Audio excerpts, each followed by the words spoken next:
Assalamualaikum warahmatullahi wabarakatuh. Pertama-tama, marilah kita panjatkan puji dan syukur atas kehadirat Allah Subhanahu wa Ta'ala yang mana telah melimpahkan kita kesehatan sehingga kita bisa berkumpul di sini. Tak lupa salawat dan salam marilah sama-sama kita curah limpahkan kepada junjungan Nabi besar kita, Nabi Muhammad SAW. Sebelumnya, saya berterima kasih kepada Ibu dosen Suci Maisyaro SST MKM yang telah memberikan saya kesempatan untuk dapat memberikan presentasi pada anemia pada ibu hamil ini. Baiklah, langsung saja kita mulai. Apa itu definisi anemia pada kehamilan? Nah, anemia kehamilan ini didefinisikan sebagai suatu kondisi ketika ibu hamil dengan kadar hemoglobin kurang dari 11 gram desiliter pada trimester pertama dan ketiga, atau dengan kadar hemoglobin kurang dari 10,5 gram desiliter pada trimester ketiga. Nah, anemia ini ada berbagai jenis. Menurut Pratami 2014, anemia ini dikelompokkan menjadi 4 jenis. Yang pertama ada anemia definisi zat besi, anemia megaloplastik, anemia hipoplastik, dan anemia hemolitik.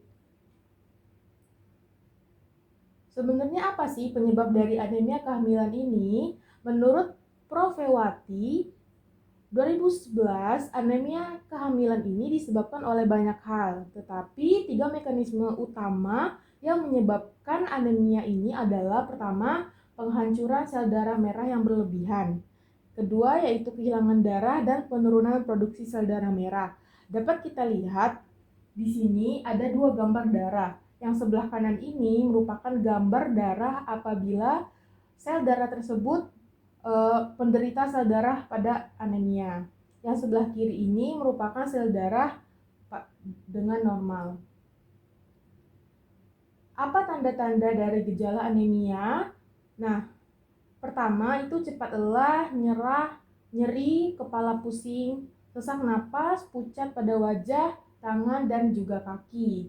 Sebenarnya tanda dan gejala anemia kehamilan ini hampir sama dengan anemia umumnya, yaitu cepat lelah. Hal ini terjadi karena simpanan oksigen dalam jaringan otot kurang sehingga metabolisme otot terganggu. Nyeri kepala dan pusing itu merupakan kompensasi di mana otak kekurangan oksigen karena daya angkut hemoglobin tersebut berkurang.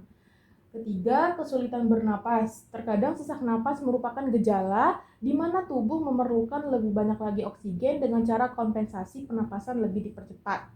Keempat, palpitasi di mana detak jantung berdenyut lebih cepat diikuti dengan peningkatan denyut nadi.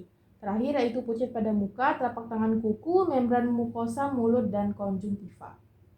Nah, apa akibat dari anemia pada kehamilan ini? Gangguan kelangsungan kehamilan, yaitu seperti abortus, partus imatur, dan prematur. Gangguan proses persalinan, ada inertia, atonia, partus lama, pendarahan, dan atonis.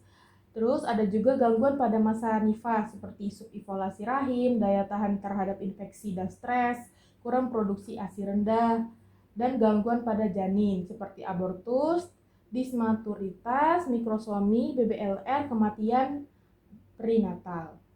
Nah, menurut Nurul 2012, anemia ini terbagi menjadi 3 tingkat. Ada tingkat ringan, tingkat sedang, dan tingkatan berat.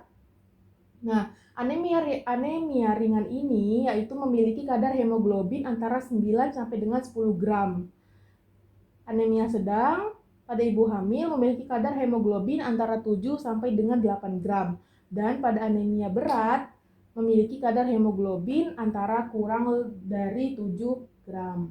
Nah, apa yang harus kita lakukan untuk pencegahan dalam menangani masalah anemia pada ibu hamil? Nah, dalam mengatasi masalah anemia tersebut, berikut merupakan penata laksanaan.